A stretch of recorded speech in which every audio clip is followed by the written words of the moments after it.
Section 16, Real Estate Financing Basics. What are the type of mortgage lenders out there? You have three that you deal with. Mortgage lenders, they're the only one that loans money. They're the mortgage company. They make and service loans. They sell mortgage loans to non-institutional investors, and it's not a depository institution. You can't open a checking account there. Mortgage broker conducts loan originator duties, but they actually employ the loan originators, kind of like our brokers employ us, the sales agents. However, they do not make loans or service loans. They work with lenders to arrange loans for borrowers. Mortgage loan originators, they don't lend money and they don't service the loans. What they are is a middleman between the borrower and the lender, and they work with borrowers and lenders to arrange a loan. Their main task is to process mortgage loan applications. The Safe Mortgaging Licensing Act set a minimum standards for licensing of mortgage loan originators. Now, if you're an employee of a bank, savings association, credit union, agencies that's regulated by the Federal Banking Agency, all you need to do is register with the National Mortgage Licensing System. Now, if you're not an employee with one of those, you need to be licensed by your state. The primary mortgage market is made up of primary lenders that originate new mortgage loans. The people who loan money to us so we can buy the house is your primary mortgage market. That could be savings associations, commercial banks, credit unions, or mortgage lenders. Now, what's the difference between a conventional loan and a government loan? Well, a conventional loan is a loan that's not insured by the government. The lender takes on the risk of losing money if the borrower defaults on the mortgage, whereas a government-backed loan is insured or guaranteed by the U.S. government. The government does not lend money. Instead, it promises to repay some or all the money to the lender if the borrower defaults. This reduces the risk for the lender when making a loan. The secondary mortgage market is an investor market out there that buys and sells existing U.S. securities. They buy our loans. The primary mortgage market, they put our loans together, they sell it to the secondary mortgage market, get their money back for them, and it circulates the mortgage money supply. Also, it's not the banks, it's the secondary mortgage market that standardizes loan requirements. Conventional mortgage loans are not insured or guaranteed by a government agency. The lender assumes the risk of default. Mortgage insurance is required for loans with less than 20% down, and non-conventional loans provide some risk protection for the lender, therefore require a smaller down payment.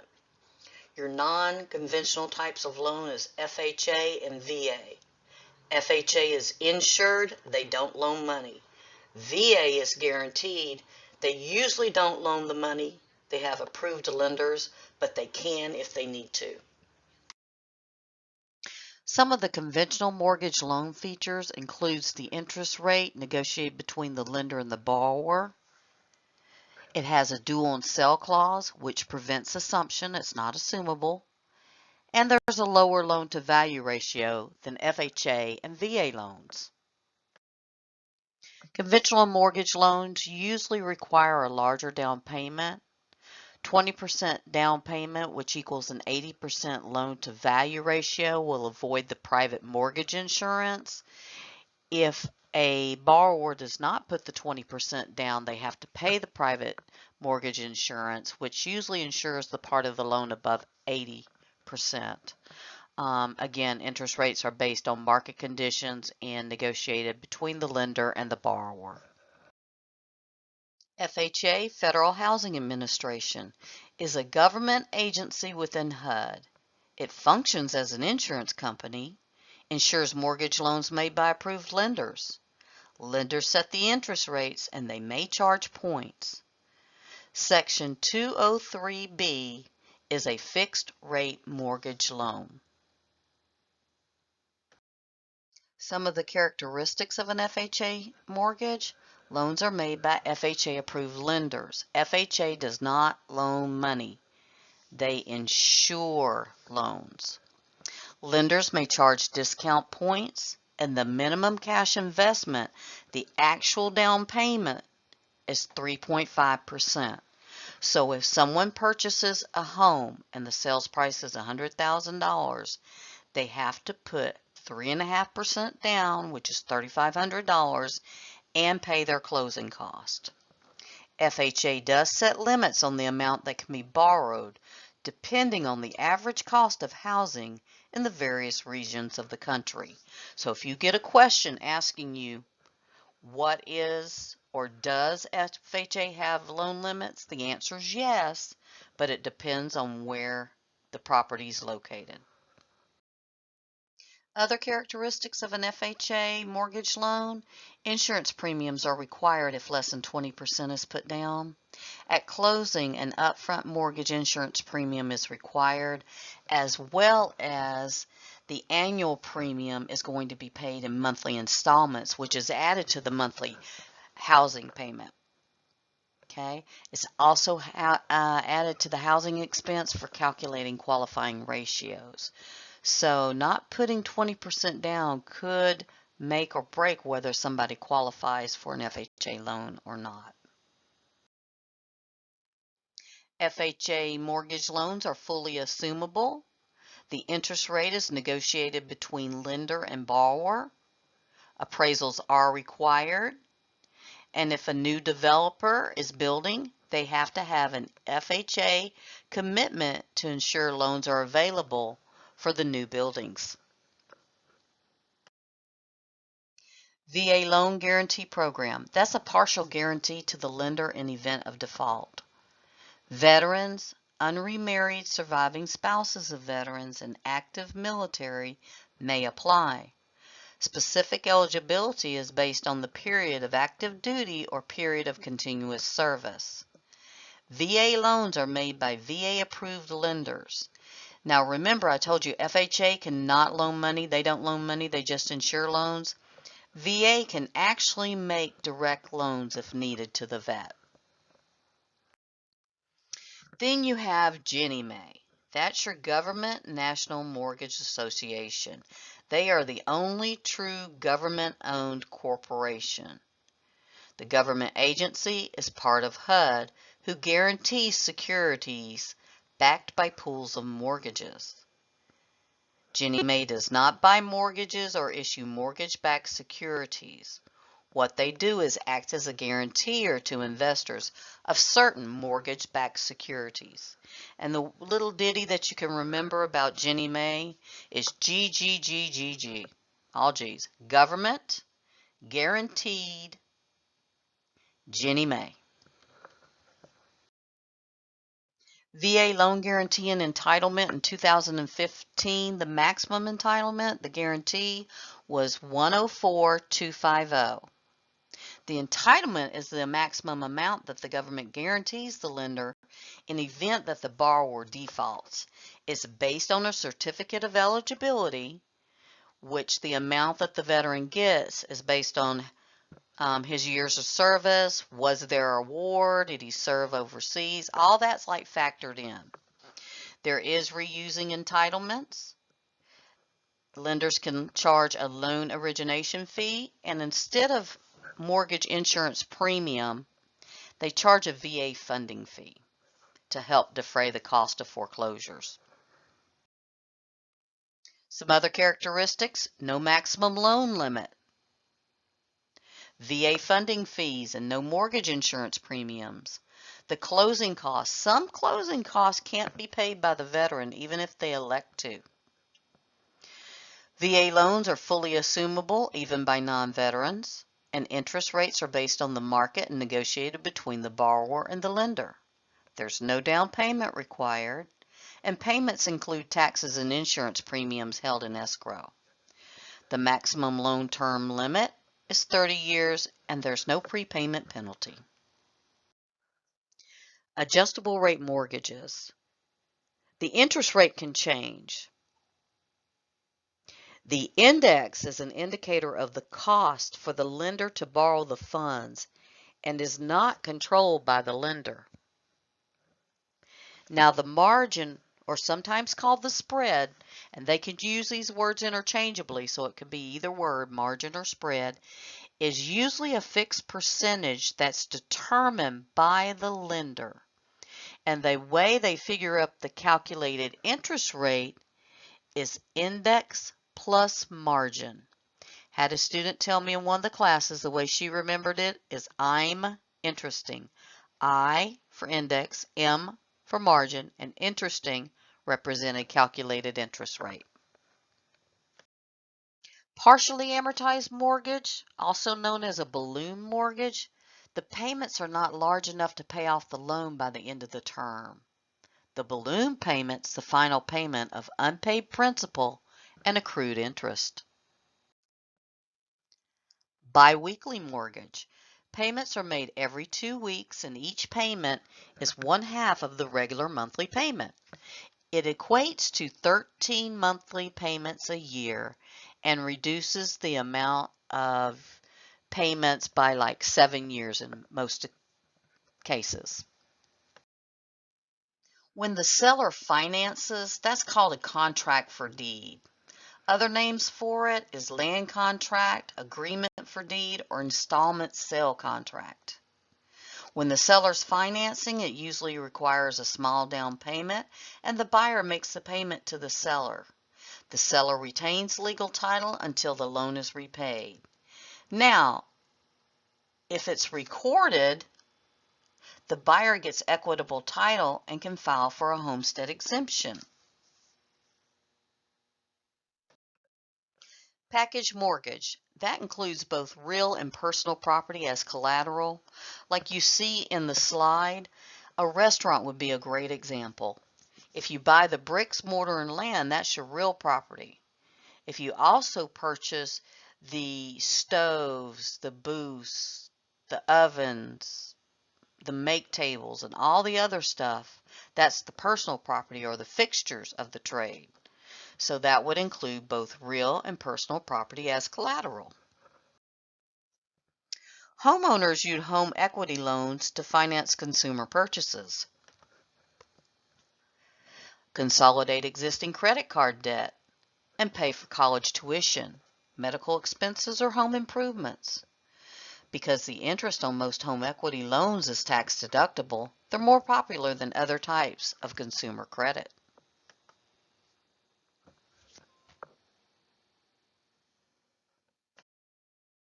Purchase money mortgage. If you see that term, they're talking about seller financing, and that's referred to as a vendor's lien.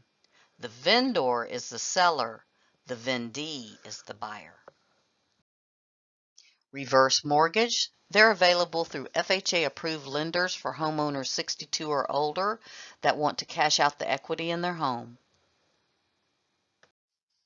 USDA loans are mortgages backed by the U.S. Department of Agriculture as a part of its Rural Development Guaranteed Housing Loan. The USDA loans are available to home buyers with low to average income for their area. They offer financing with no down payment, reduced mortgage insurance, and below market mortgage rates. A mortgage, simply put, if you don't pay for it, you don't stay, and they're going to take it away. It is a legally binding document that is a lien against a property that allows the lender to take back real property when the mortgagor fails to fulfill any of the promises in the mortgage. Mortgages versus deeds of trust. There are two main differences between a mortgage and a deed of trust. The first is how many parties are involved. The second is what happens if a borrower can't pay. A mortgage has just two parties, the borrower and the lender. The main difference between a mortgage and a trust deed is that this document allows the trustee to foreclose on the property directly and not have to take it to a default in court. Parties to a mortgage. There's the mortgagor and the mortgagee. Now these sound like they should be opposite of what I'm telling you, but they're not. So they're used a lot of times in questions because it's expected that you will get them mixed up. So, mortgagor is the borrower. They give the mortgage as the security to repay. So, a borrower gives the mortgage to the lender. The lender is the receiver, and they own the mortgage. Remember, ors give, es receive. And in this instance, the borrower is giving the mortgage to the lender who's receiving it. The borrower's covenants in a mortgage is the promise to repay. They're going to pay the taxes and the liens, keep property insurance on it, occupy the property as what's required by the lender. Maintenance and covenant of good repair. They're going to keep it in good repair and maintain it. And the covenant against removal. The covenant against removal is basically there because of back in the debacle. Everybody stripped out of the house, everything they could. They were selling toilets in yard sales and all kinds of stuff like that. So that's kind of what they're talking about, covenant against removal. They're not saying you can't change out a light fixture and put a new ooey fancy one in. That's not what it's talking about at all. Two instruments are involved in a mortgage loan. You have the promissory note, which is the promise to repay, and the mortgage, which creates the lien interest. There are really some important provisions in your mortgage. There's the prepayment clause. That's included in FHA and VA mortgages. It states that you can prepay early on the mortgage without penalty. On the other hand, some loans have a prepayment penalty clause. Usually that's when somebody's got an adjustable rate mortgage where the interest rate is really low, maybe below market value, and the bank anticipates you keeping the loan for X amount of years so they can make that lost interest up, per se. If you want to sell or pay off the house before that time frame, they're going to charge you what they call a prepayment penalty. They're going to get their money one way or the other is what it says. Okay, acceleration clause means upon default, the bank accelerates the entire debt due. It's pay all or nothing. You always have a right to reinstate, catch everything up. You can keep your house. Now, a due on sale clause is included on conventional loans. And a due on sale clause means that the loan is not assumable. So conventional loans are not assumable. FHA and VA loans are assumable and therefore do not have a due on sale clause. The defeasance clause is a clause in a mortgage that states that the lender must record a satisfaction of mortgage within 60 days after the loan has been paid off. Prepayment penalties. A prepayment penalty clause states that a penalty will be assessed if the borrower significantly pays down the loan or pays it off early. Prepayment penalties serve as a protection for the lenders against losing interest income. It's all about the money. Mortgage lenders are required to disclose prepayment penalties at the time of closing on a new mortgage. So the steps in a loan process. It entails 4 main steps, including the receipt of the application, conducting a credit investigation and employment verification, evaluating the loan terms, and approving funding the loan. Typically, all loans follow these steps regardless of the type of loan sought. Preliminary steps to closing. You have earnest money deposit, loan application, contingencies, appraisal, loan approval, title insurance, inspections. There may be some required repairs, survey, hazard insurance, your pre-closing inspection. That's your final walkthrough. Reviewing the closing documents. The buyer's going to be given the amount needed to close, and the earnest money, if not already at the closing agent, will be transferred to the closing agent. To qualify for a loan, a lender is going to check information on the borrower's employment, credit history, assets, among other things. They run credit reports, get a credit evaluation and credit scoring. They have qualifying ratios, qualifying the property, which is the appraisal to make sure that it appraises for what the veteran wants to pay, and then pre-approval and pre-qualification. Qualifying for a conventional mortgage loan, they take your gross monthly income. They use it to calculate the qualifying ratio for borrowers, and they use a total obligations ratio, and it cannot exceed 36%. And the way they calculate that is they take the total monthly obligations and divide it by the monthly gross income. Okay, qualifying ratios for FHA, they have a housing expense ratio. That is the monthly housing expenses. They consider it principal, interest, taxes, insurance, and mortgage insurance premium. They take all that up, add it together, and divide it by the gross income. And the housing expense ratio cannot exceed 31% for FHA loans. FHA also has a qualifying total obligations ratio. It's determined the same way, and it cannot exceed 43%. Qualifying ratios for VA. There's no housing expense ratio, and they do have a table of residual income. They want to make sure that the veteran has enough residual income each month. And the maximum total obligations ratio for VA is 41%. An origination fee is the fee that's compensation for executing the loan. Loan origination fees are quoted as a percentage of the total loan, and they're generally from 0.5% to 1% of a mortgage loan in the United States. That's kind of like our commission rate. That's how they get paid. Discount points are fees paid directly to the lender at closing in exchange for a reduced interest rate. 1 point cost 1% of your mortgage amount, meaning your loan amount, what you borrowed. A buy down is a mortgage financing technique with which the buyer attempts to obtain a lower interest rate for at least the first few years of the mortgage, or possibly its entire life. What is the first time home buyer program? Well, it's known as first-time home buyer grant or assistance, and it's a way for a first-time home buyer to receive financial assistance as they make their first investment in a home. PITI is an acronym for principal, interest, taxes, and insurance, the sum components of a mortgage payment.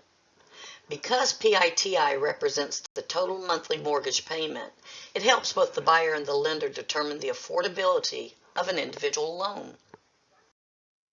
Mortgage insurance is an insurance policy that protects the mortgage lender or the title holder if the borrower defaults on payment, passes away, or is otherwise unable to meet the contractual obligations of the mortgage. Common types of mortgage fraud is using a straw buyer or no documentation loans. Some red flags would include inflated appraisals or incorrect purchase price. Mortgage fraud is a third-degree felony in Florida. Usury laws, the laws that mandate illegal action or practice of lending money at unreasonably high rates of interest. The Home Mortgage Disclosure Act is a federal law that was approved in 1975. It requires mortgage lenders to keep records of key pieces of information regarding their lending practices, which they must submit to regulatory authorities. It was implemented by the Federal Reserve through Regulation C. The Community Reinvestment Act, that's a federal law that was enacted in 1977 to encourage depository institutions to meet the credit needs of low and moderate income neighborhoods. It requires federal regulators to assess how well each bank fulfills its obligation to these communities. This is a little memory crutch. Of course, each one of these acts have a lot more things that they're concerned with, but if you get a big old scenario question, if you can remember this much of it, you'll be able to pick out which one covers whatever scenario they're telling you. So the Fair Housing Act is concerned with discrimination within housing. The Equal Opportunity Act is concerned with discrimination within lending. The Truth in Lending Act is concerned with the true cost of credit and bait and switch. And then the Real Estate Settlements Act is concerned with the cost of closing and kickbacks. So, if you're trying to decide if this is the Truth in Lending Act or the Real Estate Settlement Procedures Act, if it's only talking about the true cost of credit, it's the Truth in Lending Act. If they talk about the true cost of credit plus other closing costs, it's the Real Estate Settlement Procedures Act.